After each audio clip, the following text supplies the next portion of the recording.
Well, I hope you guys are enjoying this conference. This conference always blows me away, the level of conversation that happens here, both inside the sessions and outside the sessions. I think there's real learning that goes on here.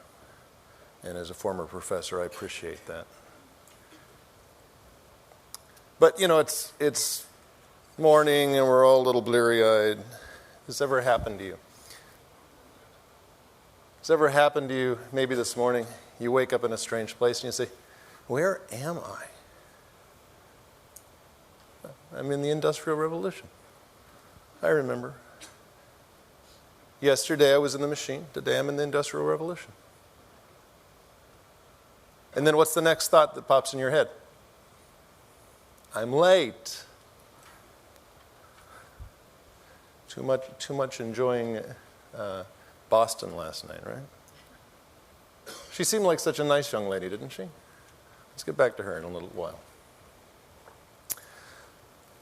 Let's talk a little bit about the Industrial Revolution. We all know what the Industrial Revolution is all about, right? It happened in England.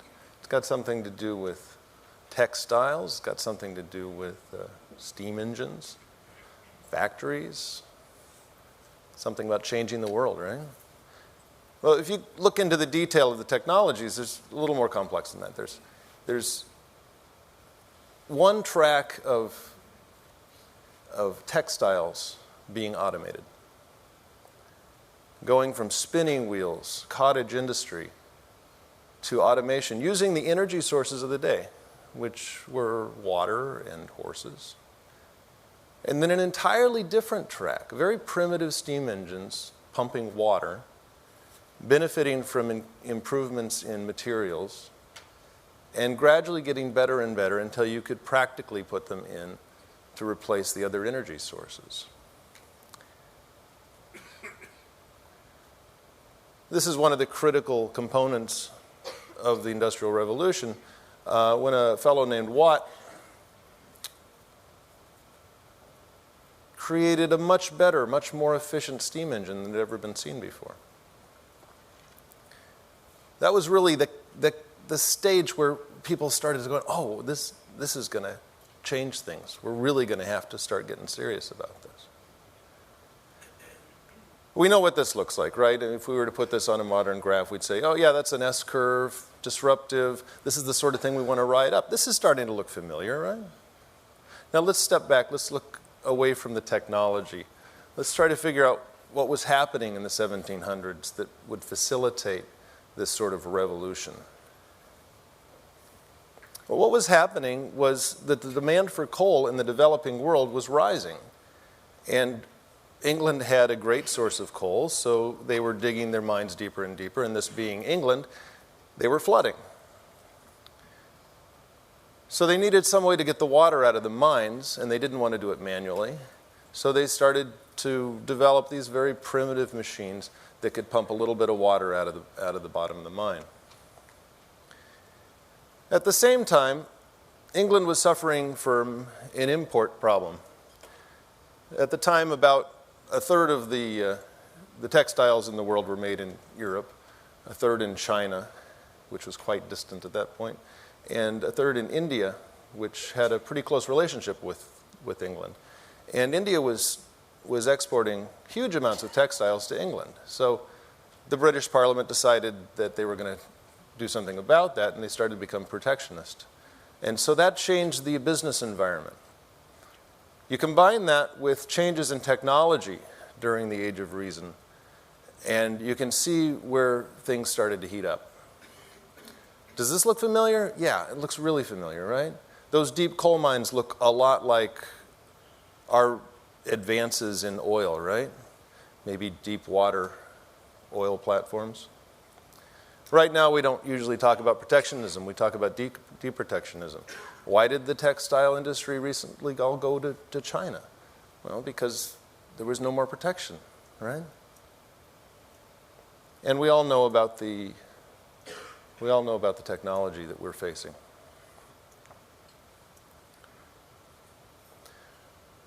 This headline wouldn't surprise anybody in the 1700s. Of course the floors are empty of people in the textile mills. That's the whole point of automation. This process has been going on for 300 years. And if it's been going on for 300 years, why is it that so many large companies continually are surprised by innovation? Why are we always behind the curve? Well, because we've got really archaic ways of dealing with it. We're still thinking of it in revolutionary terms. Here's our revolutionary hero, and we all know this guy. This is an up-and-coming manager, ambitious. He's got his little fiefdom. He's done all the reorgs that he thinks he can get away with. And now he really wants to make a splash. And he's reading through The Economist. And oh, lo and behold, this is it. This is the idea that I'm going to drive through this company for the next 2 years. Genius. You know, something like, let's combine the capabilities of a jet fighter with the hovering capabilities of a helicopter. Genius. This is a real thing. Somebody built this, right? Somebody built a lot of these things. Here we've got a PDA. I know that's not a current term anymore, but it's too big to fit in anybody's pocket. A couple of media that are built for movies, but they don't have enough storage capacity to hold a movie. A jetpack that can maybe go 30 feet, predictably. A Zeppelin that's basically a floating bomb. The shortcomings of these technologies are readily apparent long before you build them. And yet they get pushed through, right? They get pushed through to the point where they become products and fail. And then there's a lot of other wasted effort that never quite gets it to the product stage. I know what you're thinking. You're saying, oh, not our organization. No. We're not this foolish. We don't let things like this happen. We've got a stage gate process.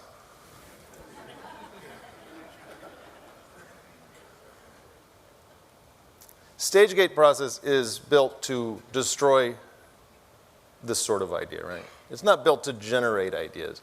It's built to get rid of them before they destroy the company. And the sad thing about it is that once one of these gets destroyed, one of these projects gets destroyed, it's an orphan. You say, we're never going to go into the consumer market again. We made that shampoo, it caught people's hair on fire. Never going there again. Never, ever. Bad experience, never going to do it again. Wait, we've got ideation. Now, ideation has its place. It works really well if you're trying to figure out how to do mechanical processes and things like that. But have you ever seen a bunch of engineers in a room drawing little pictures when they're trying to make some complicated piece of electronics that all of them know how to do, and they're just putting in the time here? I have. This is painful, right? Ideation comes along too late, and it's way too simple. Ideation is a crutch for non-creative people to try to get their creative juices out. But your organization is full of people who are already creative. You just have to let them loose. So if our products and our production lines look like this, and they do, why does idea generation still look like this?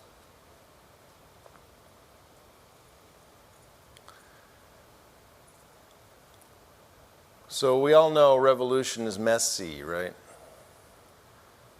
Revolution usually ends badly. Revolutionary heroes often go astray. Maybe we need a new model here. We've seen this guy. You want to create a lot of confusion? Wear this t-shirt and walk through the streets of Beijing.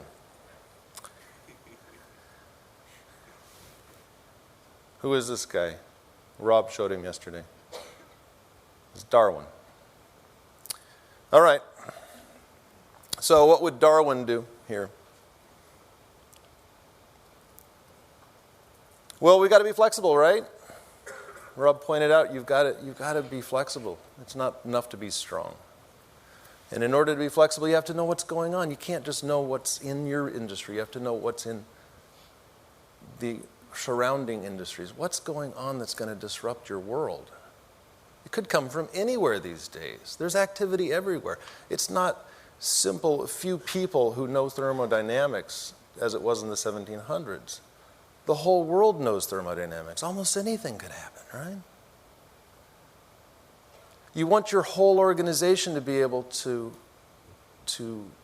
bring something to the table. You don't want them to go off and do their own little projects. They see things from their own perspective. They see that you can make money doing whatever their idea is, but they don't have the larger picture. They don't know what the larger market size is. You've got to be able to communicate that. So you've got to bring everybody in. You don't want just that revolutionary hero, right? And in order to do that, you've got to have a common framework. So you've got to develop some way to communicate to the organization what's important, what's worthwhile, what don't we know yet. Let's talk about awareness. There's more information out there than ever before, and it's extremely important that we make use of it. We need to use every tool that we can. We can't just use the New York Times, The Economist. By the time it gets there, it's 2 years old, at least. What we need to know is what's happening right now. We need information-rich sources of information. Not just Lux, of course. You need to find as many sources of information as you can. So we go from this. What would this guy do? Well, he'd read this headline, oh wow, world energy crisis. What are we going to do about this world energy crisis? I know. World energy crisis? Fusion. Fusion? It's the only possible answer. Let's approve a project for fusion and let's make promises 5, 10 years we're going to have fusion. No, of course, no, this is a ridiculous example, right? No large corporation would stake its reputation on having fusion in 5 or 10 or 20 years when the best physicists in the world have struggled with it for 50 years. No organization except Lockheed Martin. Let's back up. Why do we need an energy revolution? Why do we need energy? Is it radical environmentalists forcing us away from oil? Well, they've never had that much power, right? They've got a point. But they're not forcing the issue. I'm going to ask you 2 questions. I'd like you to raise your hand, okay? You ready? Let's stretch it. Everybody ready? Okay. First question. Do you think you could name the price of crude to plus or minus, say, $5? Yeah? Yeah? Great. Second question. Have you ever actually bought a barrel of crude? You know, truck it home. Do a little distillation. Why do you know if you never buy it? Because it jerks around the whole economy, right? This is a graph of the volatility of the oil price and the number of times it spikes above 3 sigma in price change on a monthly basis. The volatility of oil is enormous, and it forces all of us to play really conservative. If you've got a fleet of trucks, or worse, if you've got a fleet of airplanes, or if you've got any process that uses energy at all, you've got to be careful. You've got to keep some money in the bank. You can't invest in your business. You've got to be careful about where the price of energy is going to go. That's why this discussion is always headline news. Volatility is the thing that pushes us away from oil. And so who's going to win? What technology is going to come up and fix this? Well, maybe it's oil. My colleague Daniel Choi was talking yesterday about this topic. So we've got a lot of new technology in gas and oil, and we're going to have more going forward. Gasoline's some of the most efficient energy storage that you can get. If you combine this advanced technology that we already have in oil and gas with even more advanced technology like Propel's plasma technology to clear clogged wells, you can get oil out of the ground for a long time. And you lighten the cars a little bit, make them more efficient. The volatility goes down because now you're producing domestically. There's not so much dependence. So oil can win this, right? Or maybe Tesla wins this. Maybe the batteries get good enough that even using coal power for your electricity, you're getting rid of the volatility. Or maybe the environmentalists win. Maybe grid storage combined with solar and with wind allow us to generate enough electricity and reliably power our world. Lots of different angles, right? But this is information rich. Now we're not just saying, oh, there's only one solution to this. It's got to be the highest tech, most difficult solution. No, there's a lot of different possibilities. So Cosmin will be talking later in the morning about some of these technologies. About the car technologies. So awareness, we've got to know what the larger space looks like. To make sense of this, to make sense of not just what our solution would be, but what are other people's solutions going to be, and are they going to beat us? And we want to bring everybody in the organization in, so we don't have the revolutionary hero pushing his idea through. We want to have a way of communicating with each other. So I'm going to talk a little bit about diversity just for a second here. Kind of counterintuitive. If you've got more diversity in your organization, there's a couple of studies by the Harvard Business Review and Strategic Management Journal. More diversity, faster growth, much faster movement into new markets. This study on the right is particularly interesting to me. Relatively few companies have a woman on the executive team. In this day and age, that's ridiculous. I mean, we're talking like one woman, right? The study couldn't even find statistically significant groups that had more than one woman, so they had to stick with the kind of, do you have a woman on your executive team?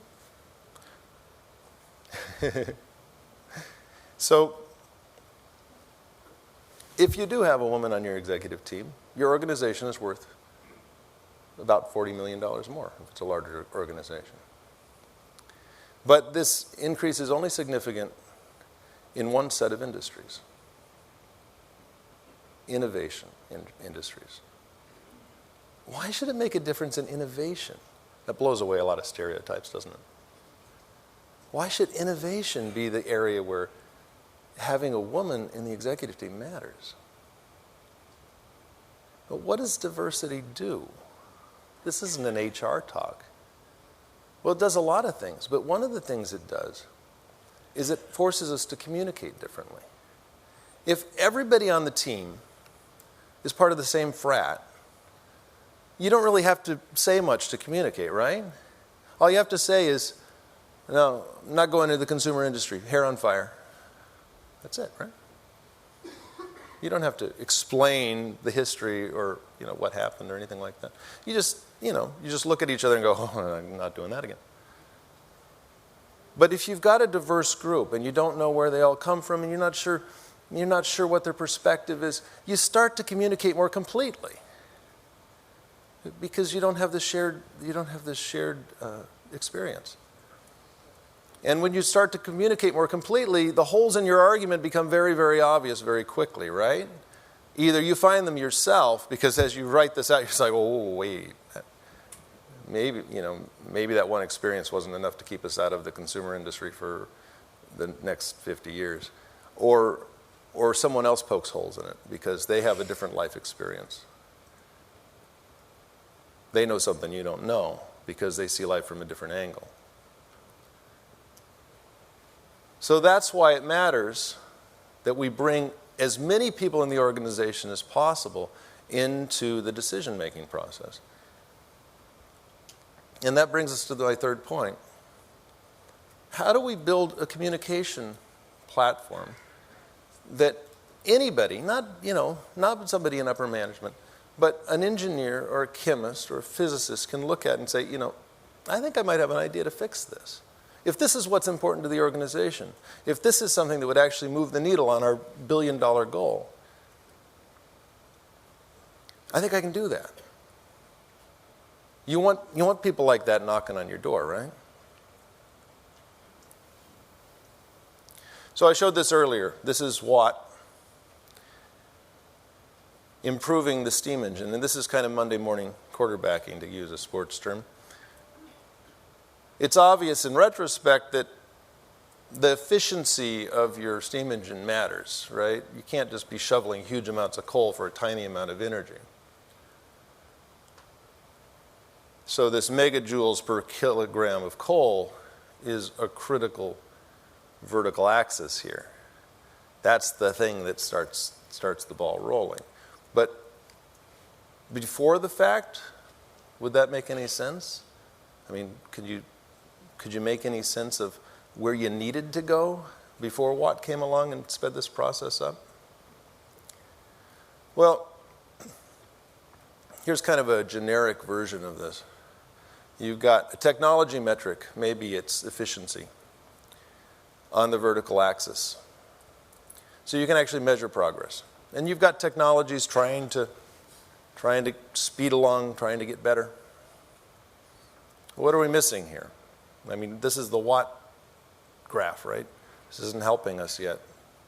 Well, we need a goal. We need to know where we're going. We need to know what the market is telling us would really cause an impact, right? What would bring us above a threshold where the market would take notice and we'd start to take market share? And this usually rises because the incumbent technologies get slowly better. And then, of course, there's strategic considerations.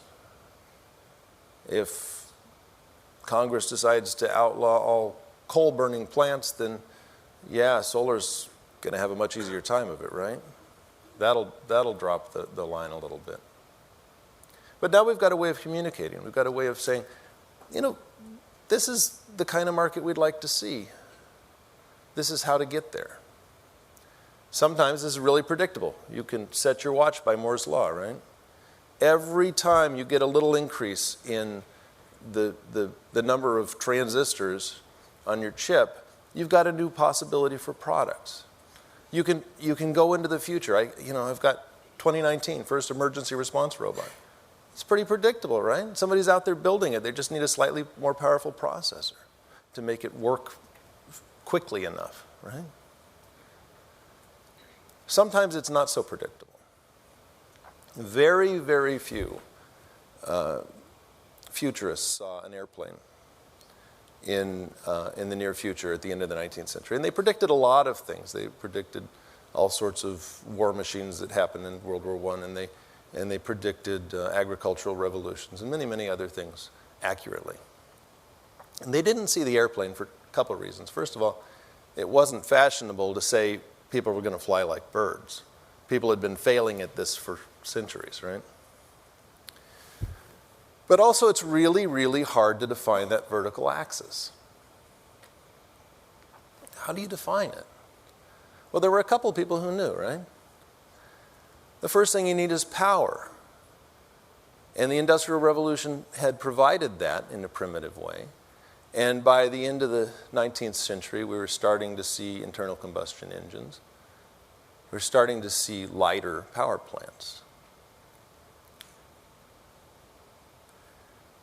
What else do you need? You need lift. When the Wright brothers started building their gliders, the lift was much lower than they'd calculated. And then they had to go back and build themselves a wind tunnel to figure out why.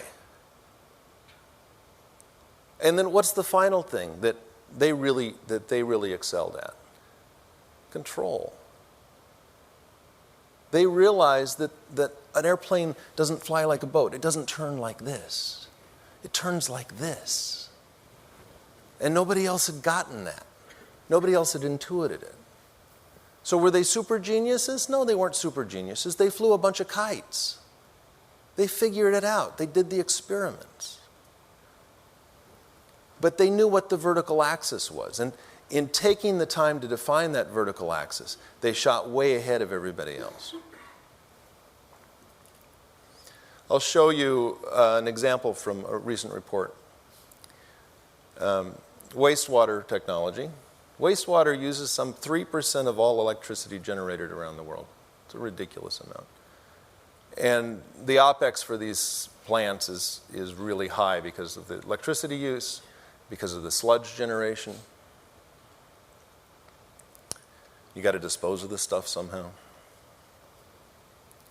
I'm going to simplify this a little bit. I'm just going to look at OpEx. I'm going to say, the CapEx of these systems is pretty similar. So let's say, how big a plant can you make? How big a plant can you prove that you can make? That's really how much of the market you can capture. And let's say for startups that you could double the size of these plants every year if you were really working hard at it. And then let's put a couple of lines in. Let's say, 20% improvement, that would make people sit up and take notice in this conservative market. People would probably buy that. 40%, that'd be even better. Then you'd really be taking market share, right? Is anybody out there doing this, achieving this? Well, there are some startups with some really innovative technology. They reduce the amount of energy that it takes to aerate the wastewater. One of them, Aquarius, looks like it could potentially reach one of these bars. Now, if you're a company that makes membrane bioreactors, which is a competing technology, can you challenge your people with this? Look, these guys are going to reach this threshold in 5 years. Can we do better than this?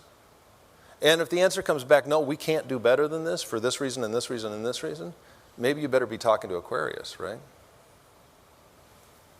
It's a way of communicating. It's a way of everybody getting on the same page, even if it's not perfect.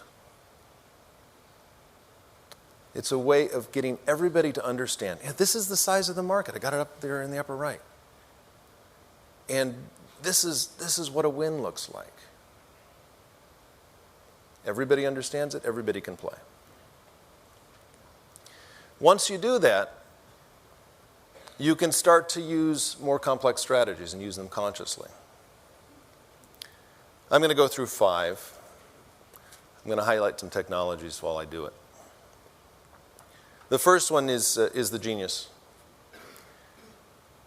The best example I can think of recently for this is blue LEDs. So a couple of academics and one Ph.D. from a Japanese company got the Nobel Prize for this. Made the company a lot of money. A lot of people had tried this. And these guys figured it out. It's hard to count on genius, right? But you have to pay attention to it.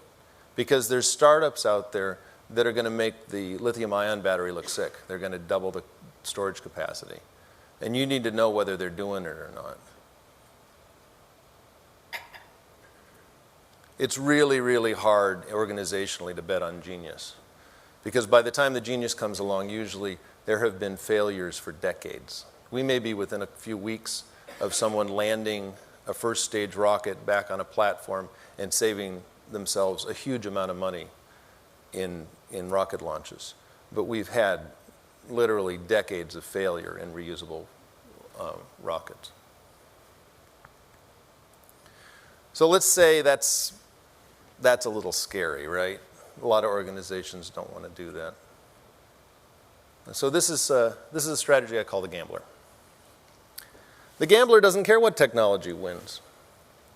The gambler is looking at that gray line at the top. That's the goal.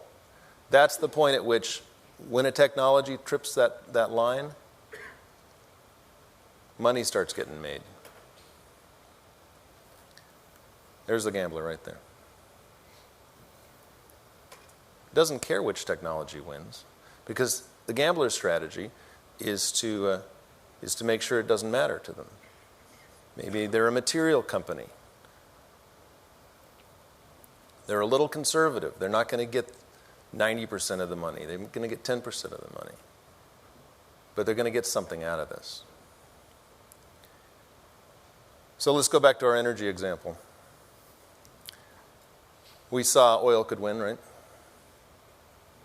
Really, really good batteries, car batteries could win. Grid storage could win. Maybe fusion wins. We don't know. What does the gambler see when they look at this? Well, there's a car in every scenario, and they all have to be lightweighted.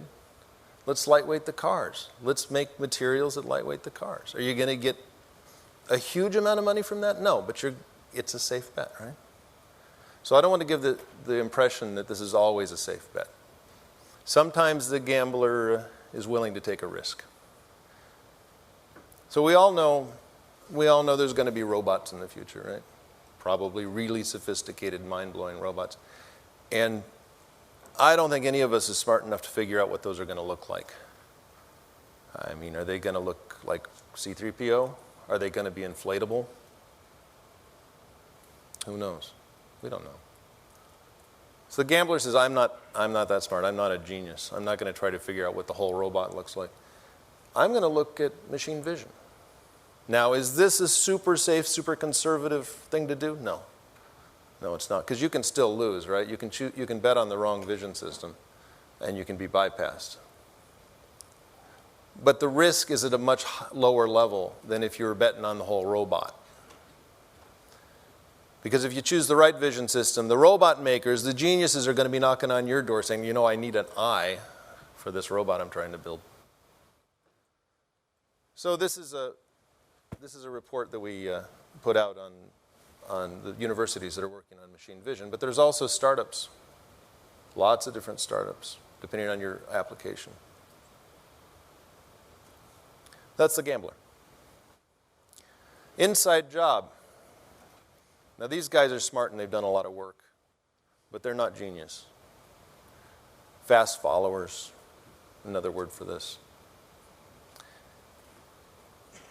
Let me tell you a story. I'm going to go back to the Wright brothers example.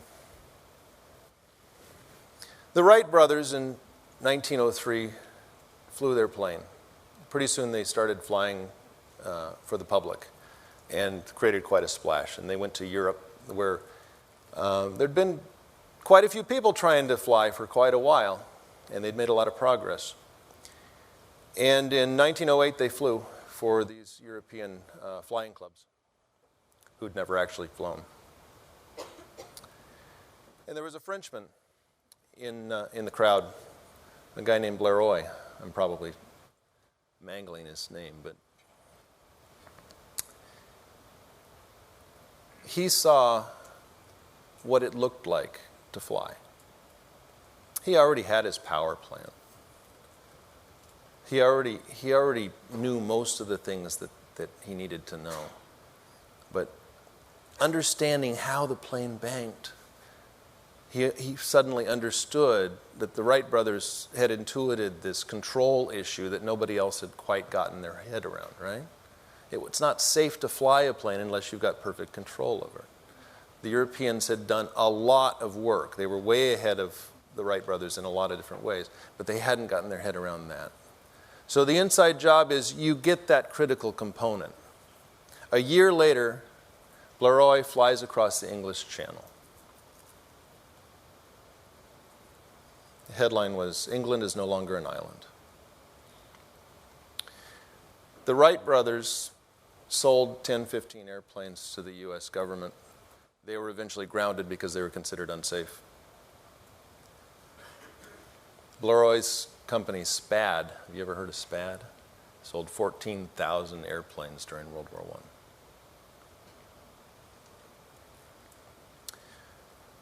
More recent example. Sony had everything they needed for a lithium-ion battery except the cathode, and so they went all around the world trying to find someone, anyone, who could help them with that. And they found a guy named Goodenough and made their product. He was an academic. He didn't have a startup company. They knew what they needed. They knew what they were missing, and they went after it. What does it look like for you? It could look like anything. It could be improving the micro surface characteristics of your plastics, like Huaki does. It could be improving one small component of a cooling tower or a refrigerator, the way May Rubin does. Maybe you need an electronic nose. I don't know what your application is. One piece that you need when you've got everything else, when you've done all the hard work, but you don't have that flash of genius, that one little piece that you need. That's the inside job. The switcheroo. This is where you're really pushing towards one goal and you're just not getting to that line. And then somebody comes along and says, you know, this is really useful for something else. And that bar is a whole lot lower.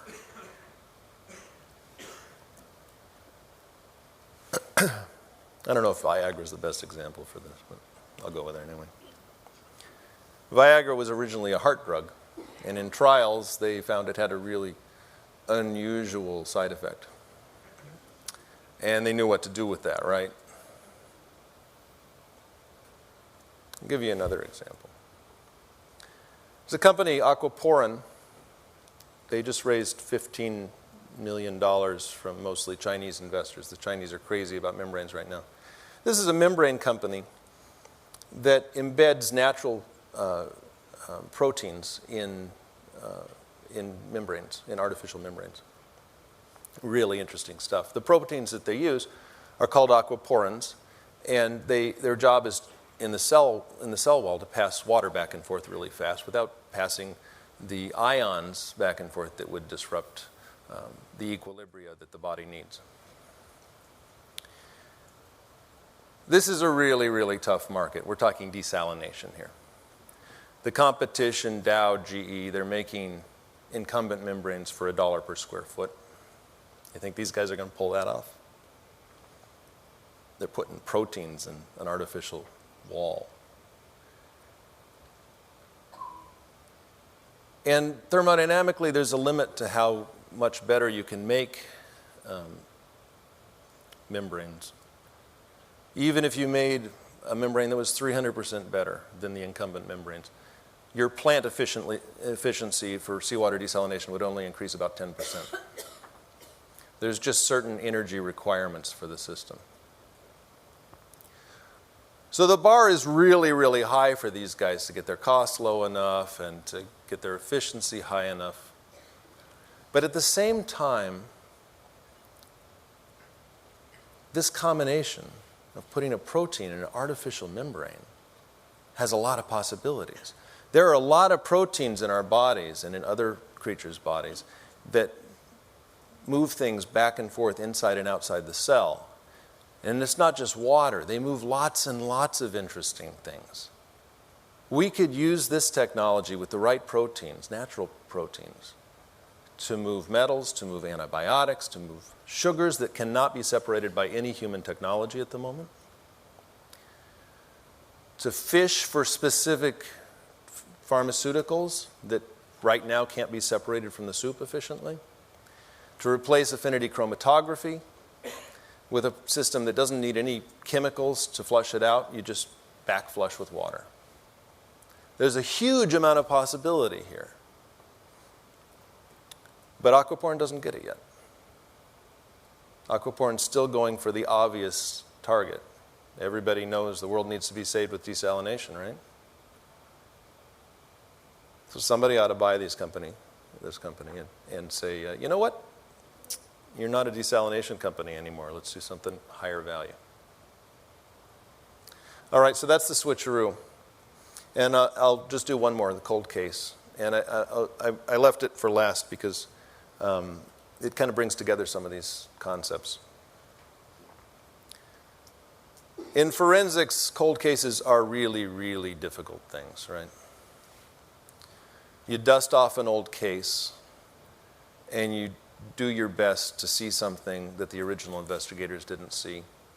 And maybe witnesses have died, or maybe they're not available. There's no new evidence, typically. Really, really hard. We're in a whole different situation. In business, there's new stuff all the time. A project that didn't work 10 years ago or 5 years ago might be able to work now. And so we don't want to dump it in the trash. We don't want these ideas to be an orphan anymore. We want to look at it from the goals perspective and not from the project perspective, and keep looking at it again and again. We want people in the organization to be able to nominate these old projects as something that you need to look at again. You know what, I think maybe we could do that now. And you don't want it to be politically toxic to do that. So you've got to create an organization that is capable of doing that. Now I'm going to use DNA sequencing as an example. Of course, DNA sequencing helps with forensics. A lot of cold cases have been solved that way. But I'm looking at it from a technology perspective. We first were able to start sequencing DNA in the 70s. We'd known about it for a couple of decades. But we hadn't been able to read it. In 1990, it still cost 75 cents for one base pair, to read one base pair. Prohibitively expensive. By 2001, we had the first rough draft of the human genome. Progress. Let's say that your idea is that you want a home test for a genetic disease. You want somebody in the comfort of their own home, without anybody else in the world knowing, to be able to test themselves to make sure that they do or they don't have a genetic disease that they might be at risk for.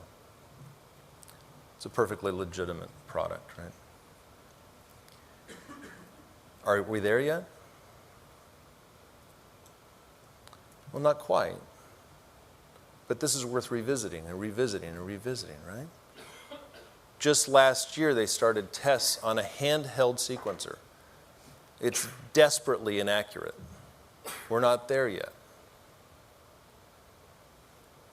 But this is the sort of thing that you need to keep revisiting and making progress on and trying to do.